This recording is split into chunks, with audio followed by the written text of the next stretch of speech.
We each want to make ourselves heard. In this podcast, in our lives, in our world, we have people crying out, "Listen to me. I'm right here in front of you, and I want to be heard. I have experiences like you do. They may be different from yours. Learn. Don't hate change. Don't be afraid of my experiences. They don't make you change. You can hear my experiences. You can let them go. And you can learn a bit from them and make you more of who you are. I have opinions, perspectives, reactions, as do you. Don't be afraid of my opinions and perspectives and reactions. They don't make you change.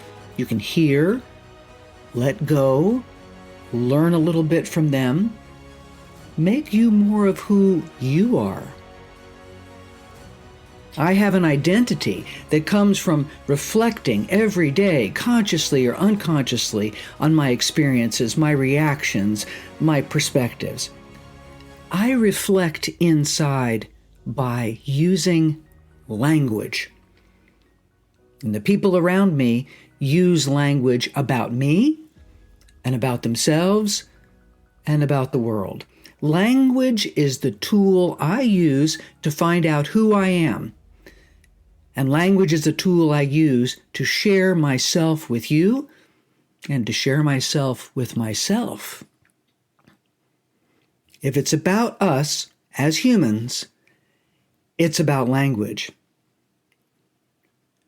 Sharon Williford is my guest today, and she was my first guest in the first episode of It's About Language, September 2020. 136 episodes later, I've invited her back. She's now 8 years out from a massive stroke that left her with severe aphasia, that is, loss of language. And if you have not done so, I invite you to listen to that first episode, where she's struggling with the recuperation of language, and thereby recuperation with how she expresses the identity that is still in her, the experiences, the opinions, the perspectives that she still has, but that language has difficulty expressing, and what that meant to her, with her identity and how people perceived her. Sharon shares again here, 5 years later, the profound insights that come from still dealing with vestiges of aphasia, with changes in her life that will probably never return to what they were. And she shares how language is engaged with every aspect of this, the sharing of experiences, and who hears her, listens to her, cares to understand her, and who does not. Enjoy this conversation with my guest, Sharon Williford. It's been 4.5 years, all sorts of life events going on then. And of course, we were focusing on, the work that you were doing with getting your language back. How is all that going, wherever you want to start? It's going well. It's not as well as I expected.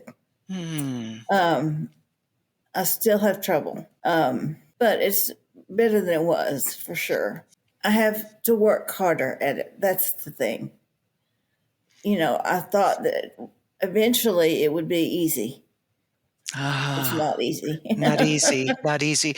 What are some of the things when you say I have to work harder at it? Everything. It's really everything. For example, I have to work harder at remembering things. I have to work harder at expressing myself. Everything is harder. Isn't that interesting? So remembering And then also putting it together in a language sequence. Am I saying that right? Yes. Yes. Mm. Wow. So like I said, everything is harder. And so it takes longer. I think something should be fast, and it's not fast at all. Well, and actually, it's interesting because you mentioned the speed, and when we talked, goodness gracious, September of 2020, part Yeah. of what you were talking about then was people not, or you wishing that they would have, given you just plain old more time. Mm-hmm. Yeah. How is it happening then with the people that you meet, the people that you're working with on a regular basis? How is that level of listen to me, wait a minute, how has that Yeah. progressed, and where might there still be blockages? Well, it starts with my husband because, I remarried. Yes. And he doesn't wait for me to say what I want to say. So I have to say, stop, wait, So you get lots of practice right at home. right at home. And then from there, I can do what I want to. So, but it's interesting because it's partly good in the fact that he doesn't think he needs to wait. So that's a good side. But at the same time, I need him to wait. Interesting.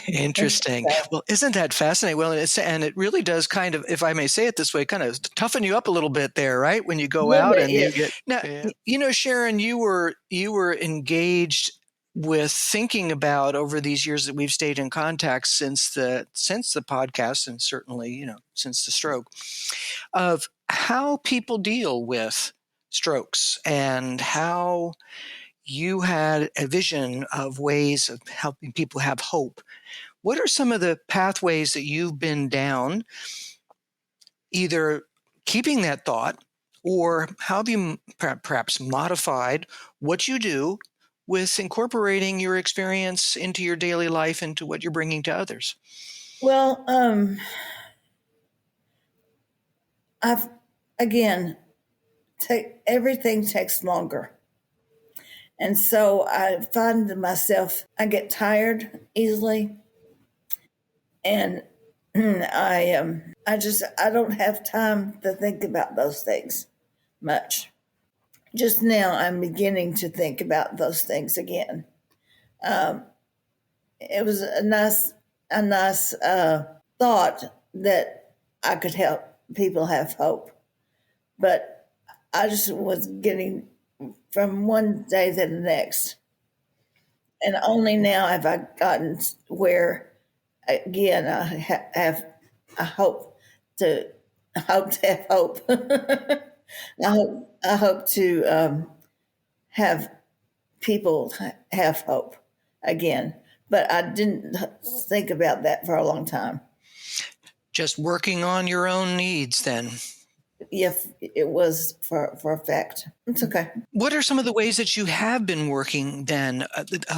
What are some, be it official therapeutic stuff, or your own individual work? Yeah. I've lost, I've finished my therapy at 1 year. After that, it's just been some whatever I can't think I can work on. Sometimes I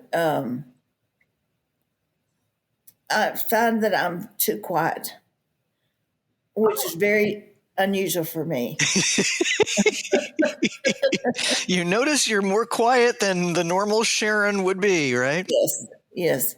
And so it's because I'm afraid to speak out. Sometimes because I'm afraid I'll trip up, and sometimes it's whoever's the interlocutor doesn't let me have time. And so it's different. There's different things, but for that reason, I'm very quiet. How do you approach people that have reason to be with you for a while, say, versus, say, someone that you're passing in the street or passing in a store?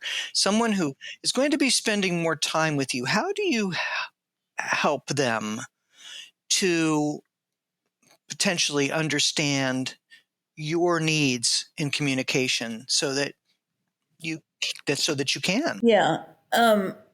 It's interesting. We had a seminary professor here.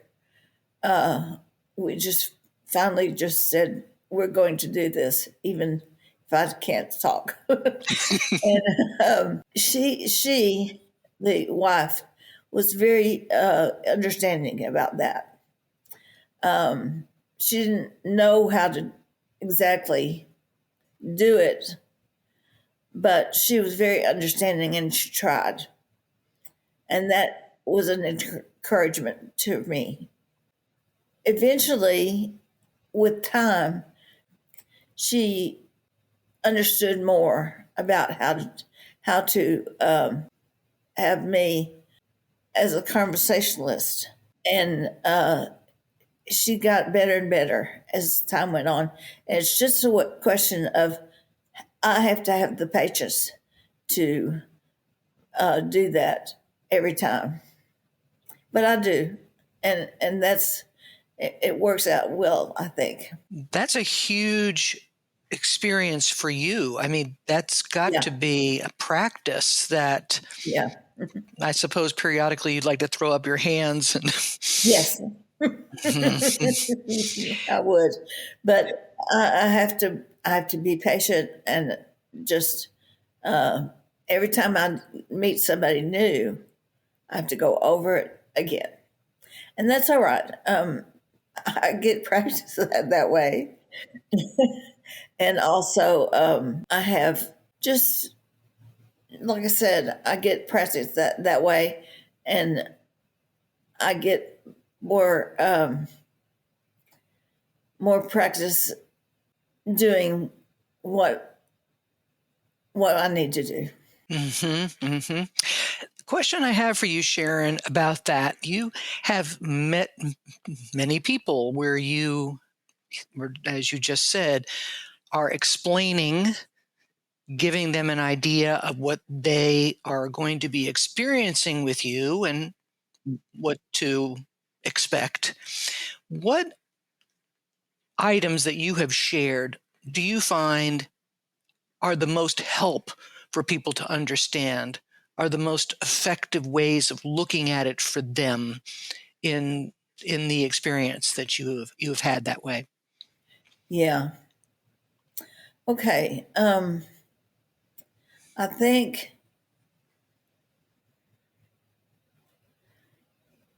think that the um, most I can do is be patient and be every time I meet a new person, I have to remember that for them it's new. For me, it's not new; it's old, and I would like to get on with things. But for her or him, it's new. And so, whenever I'm, for example, when I was in the hospital not too long ago, and the nurses and doctors came in, and I had to explain to them every time. Wow. But they were very understanding, and so it was encouraging, I think, for that. Um, and of course, the seminary professor that I told you about. Uh,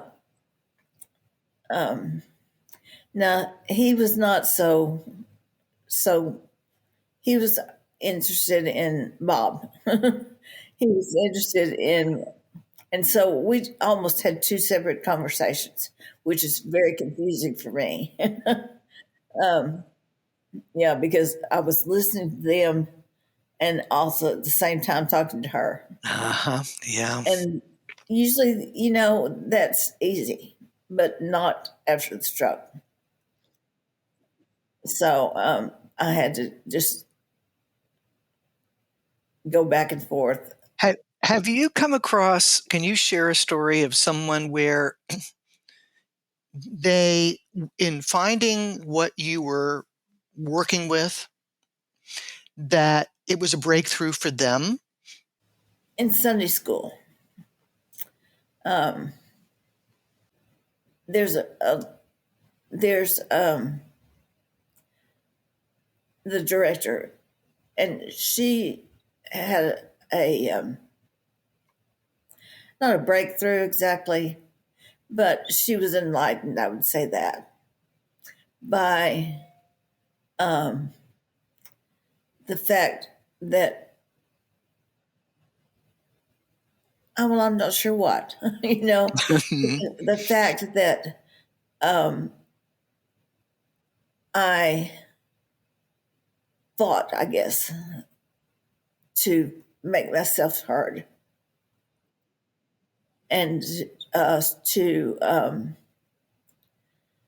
yeah, to make myself heard. And she was not rude. That's not what I'm saying. She was enlightened by the fact that I made myself heard, even though maybe I didn't,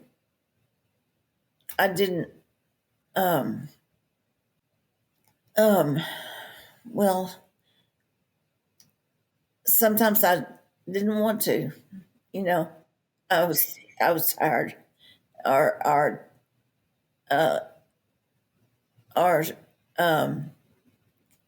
something like that. And so, anyway, I think she was enlightened is all the word I can think of, and and so for that reason she became a better friend. Interesting. That was not necessarily the next sentence I was expecting. But as a result, she became a better friend. Yes. Interesting. Yes. Interesting. You said something so powerful. You said several powerful things, but one of the powerful things you said there was that to make yourself heard almost came as a surprise. Yes. And it strikes me that that's something that can happen to basically anyone that you meet on the street or folks in general. Are they surprised that you want to make yourself heard? Or Yes. fascinating. Yes. Very much so. Um, um, I don't know why exactly, but that's always the case. Wow, that's always the case. And for somebody new, it's always the case. Why do you think that's so? You just said, I don't know why, but I just want, the insights that you're having from the experiences. Yeah, I don't know exactly why. Um, I don't know if it's because at first I can't be bothered, and I have to make myself heard, so that I can't express myself if I don't. And even though I'm very quiet compared to before, which is not really surprising. Isn't it interesting? It is fascinating, though, because that's such just an existential kind of statement Yeah, that we need to make ourselves heard. And it right, takes me back to what you said in the first podcast, where you had what you needed inside your head. right, It was getting it out there and wanting to stop the folks and go, wait a minute, I really do have something to get out here. It's in my head. That doesn't happen as much anymore. Okay. I still do have that. But sometimes it's all right. I can get it out, maybe more slowly, but I can get it out. And so that, I think, makes it more. It's just it's comforting that I can get that out if I had just have time. That is a powerful word right there. It's comforting. Sharon, you are a linguist and a multilingual person, and part of the experience has been a fascination with what happens to the brain and language. You're suffering with it, or you're working with it, potentially, as I should say better now. What is the role, for example, right now, of your Brazilian Portuguese? Is it still there? How does it compare to English? It is still there. As part of it is that I've been in the United States for a long time now, and so just that alone, without the stroke, makes it hard. But it's still there. In fact, I did a video for a person in Brazil who was turning 80.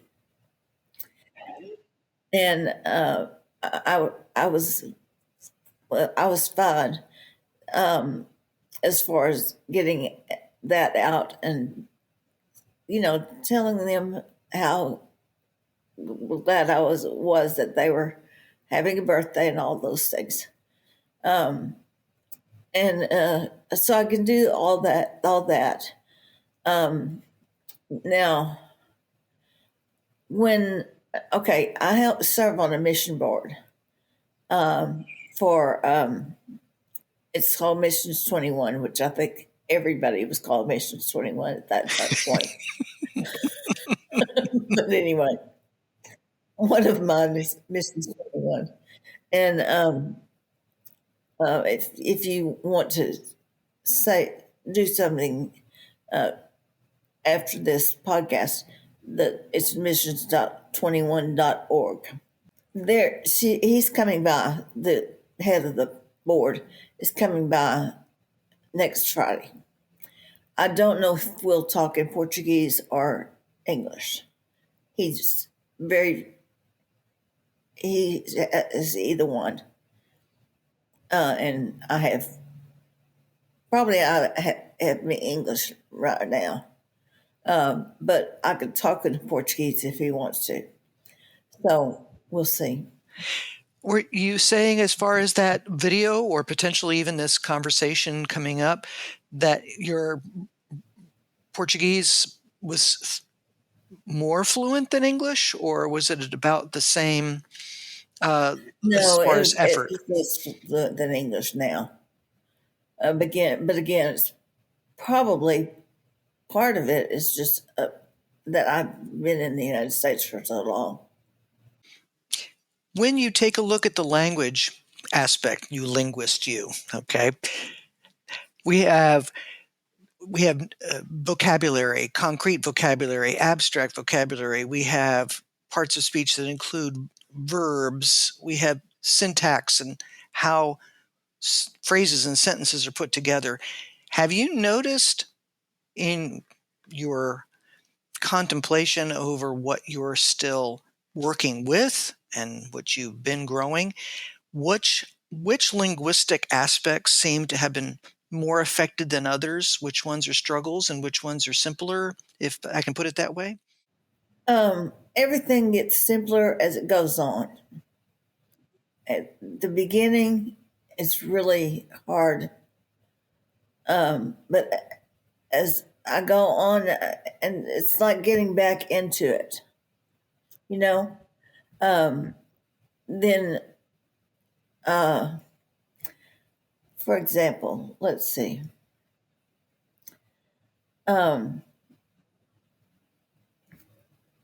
speaks Spanish, which I don't speak anymore at all. I think my brain just couldn't deal with Spanish and Portuguese and English. And eventually I just dropped Spanish altogether. I don't know if I could, probably I could do it if we went to a Spanish speaking country. I think I would get back into it. But right now I don't speak it at all. But anyway, he speaks Spanish and he wants to learn Portuguese. But it's interesting because he's not good at it. It's just not.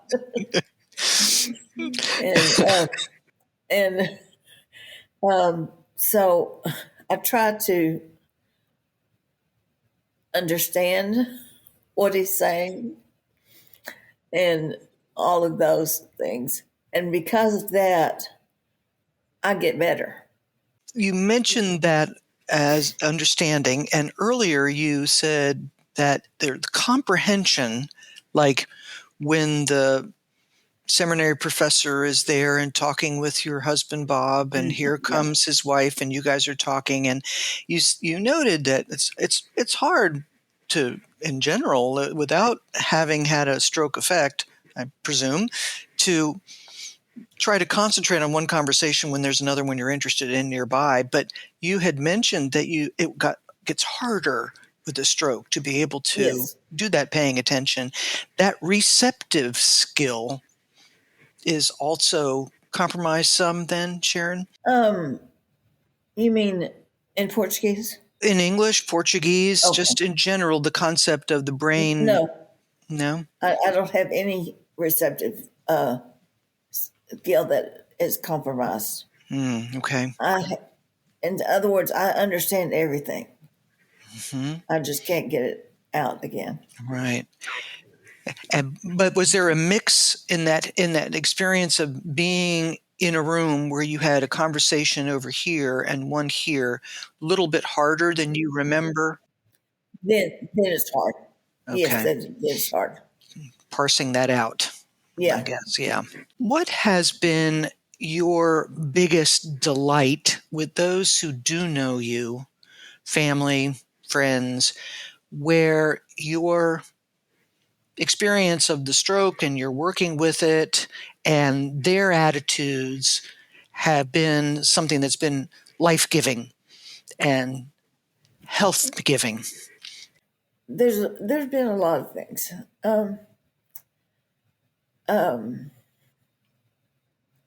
The biggest delight, I think, that they accept me as I am, and they laugh a lot. I was talking to my grandson on the phone yesterday, and I was trying to talk to him about electronics, which is just beyond me. And that has nothing to do with the stroke. It's just beyond me. Not everything is stroke, right? Sometimes it's just not our expertise. That's right. And so he just laughed and laughed and laughed. But it was a good laugh. And we hung up. It was very good. But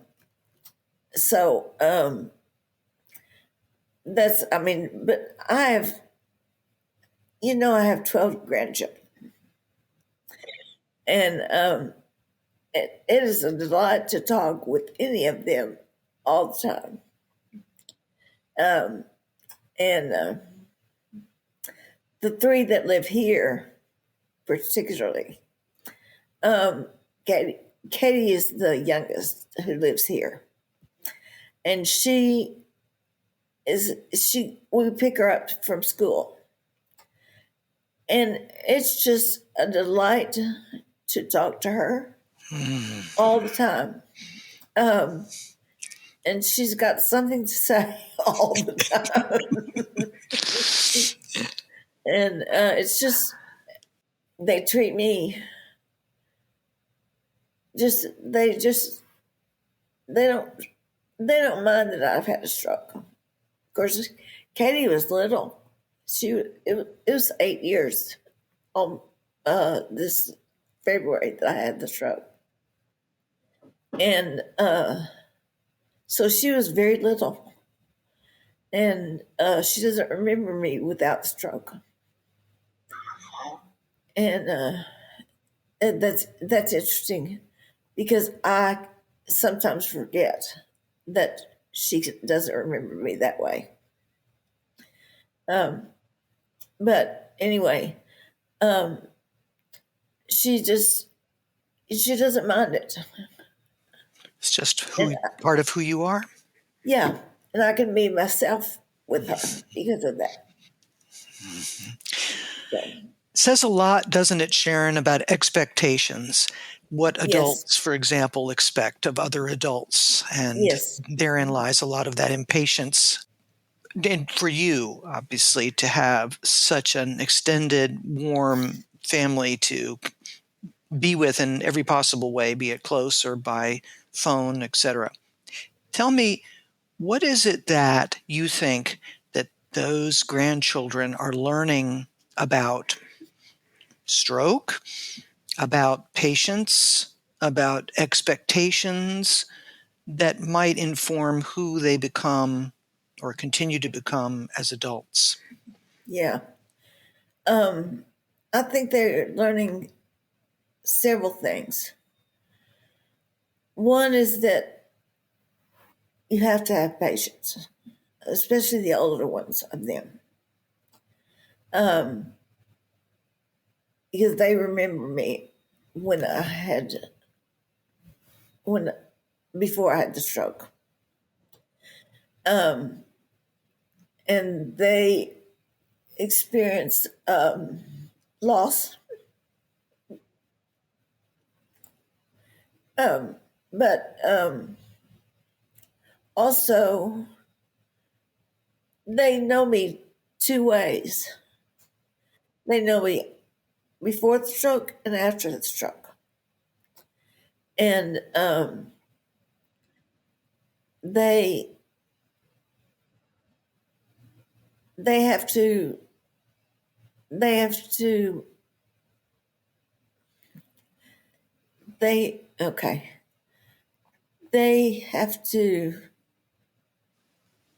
know the difference.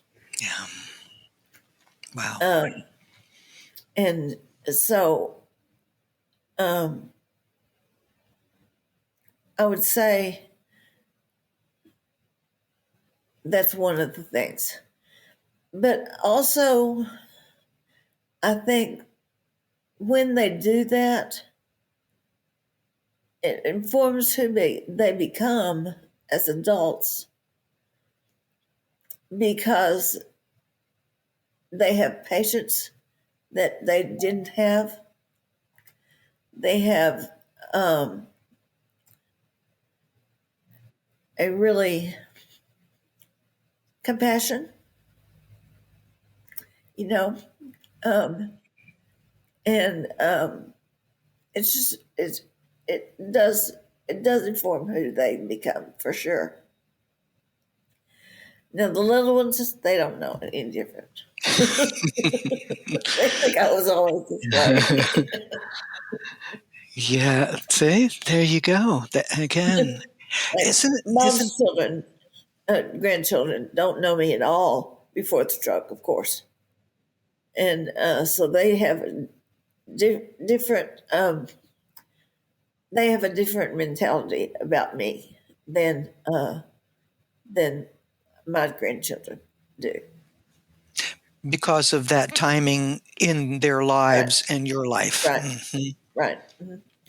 Yeah. Sharon, as you continue to live your life and enjoy it and continue to communicate and to make sure that people know that you have something to say, I'm also thinking about, you mentioned that you feel like maybe at some point that you can turn to thinking about how you might be helping others. And it just strikes me that between the loss, the learning what loss is and how to live with it, and for you, and also for this interesting grandchildren array that demonstrates the two aspects of your life with them, the one where there's expectations that come from pre and one from post, and the one that doesn't, that you have a very rich environment of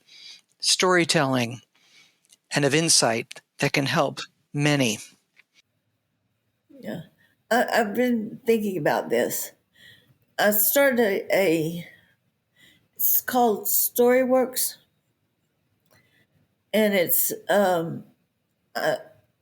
every week I get a question, and then I answer that question, and then the next week I get another one, and that goes on for a year. And I don't know who writes the questions. I think they could do better, but it's something. And within that, I'm beginning to see, well, that I could probably write the questions better, but also that that I can go deeper, and in that, because it's not just stroke. People do things; they have things happen all the time, for in any number of ways. Um, and if I could help them see two things. If I could help them see that it's not all bad, and that I could help them see that we're not going to be this way forever, that would be, I think that I would help them a lot that way. Yeah. Yes. So I'm thinking about I'm not sure exactly, which I say that all the time, and I'm sorry you get tired of that. but it's, but I want to help them discover, no matter what is going on with them, if it's stroke, if it's loss of limbs, or whatever, that somehow they can see that it has to be okay. That it has to be a positive thing. After you go through the grief, then it has to be a positive thing. That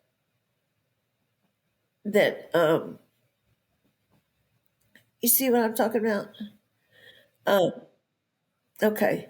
Um, in other words, I I want to show them that it's not all negative. Um, that there's a positive thing that comes out of this, and you're better for it. Wow. That's a huge message. And interesting that you have begun to feel that growing in your spirit, in your work through writing. And we talked about the fact that your writing is fluent in a way that speech is not necessarily fluent. What a powerful gift that is, then, to take a look at that here with this story worth. And I think I can go, like I said, I can go deeper than just the surface that people often do. Um, And I think it would be well if I did that. I believe so too, Sharon. I believe that it would be very well indeed and very much of a gift. One of the things that I wonder is this opportunity to share what you have learned in a deeper way. What is there anything else that you would say, Norah? We've chatted again, and I want people to come away with the following. I want them to remember also, as part of this conversation, this. People have bad things happen to them all the time. It's not very fun.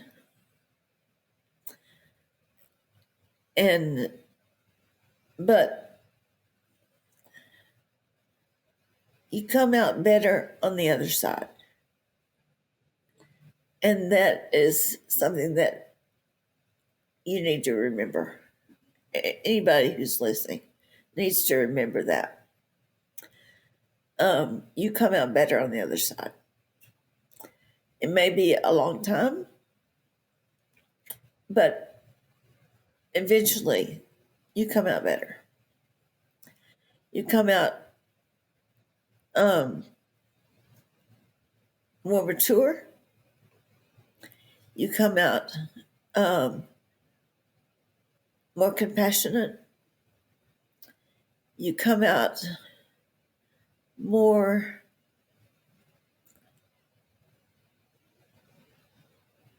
with a deeper insight than you have before whatever happened. And so just keep on keeping on. Eventually it will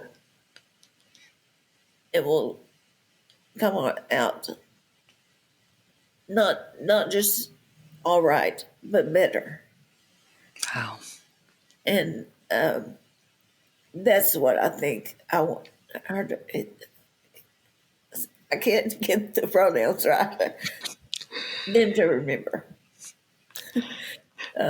This is brilliant, and those pronouns. It's interesting. That has been something from the beginning, hasn't it? Pronouns. Yes, and I can't. It's all the time. I just can't get it right. And it's just one of the things that's scrambled up in my head. And apparently, it's not going to be. It's not going to be anything.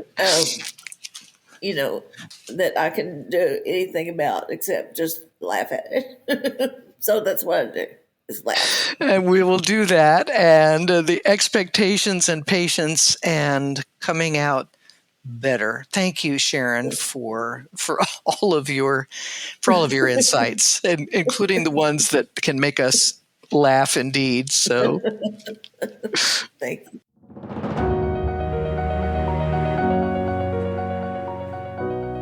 Thank you for listening to this podcast with my friend and returned guest, Sharon, formerly Deering, now Williford. I hope you enjoyed it, and I'd like to invite you to let me know what you've thought about It's About Language over these almost 5 years. If you've had a chance to listen to some or many of the episodes, I would love for you to go to my website, fluency.consulting, and let me know what you thought of the series of episodes. Which ones struck you as especially effective? Which topics did I not cover that you would have loved to have heard about? Which particular issues that you would like to see addressed did you not hear about? I invite you to do that while I take a hiatus from It's About Language production. But language never takes a break. As I record this podcast in June of 2025 in the United States, the power of language has yet again been revealed as important enough to have words forbidden, speech policed, and a naturally multilingual country by history and intent of its founders, now told that it has only one official language. But language is all over the globe. Many languages, both around the world and multi-languages within individuals, help with those experiences, opinions, perspectives, reactions, with that identity that makes us human. I ask as you go around, be attentive to what you hear. Listen to those that need to be heard. And express yourself in a way that helps people to understand your true identity. Again, let me know if you've listened to any episodes of It's About Language and what you might have thought about the series. Let me hear about the impact of language in your life and in the world. If you have even a bit of time to go to fluency.consulting and connect up with me. It's been a great honor to produce these 100+ episodes over these 5 years, and I look forward to us connecting again through the power of language.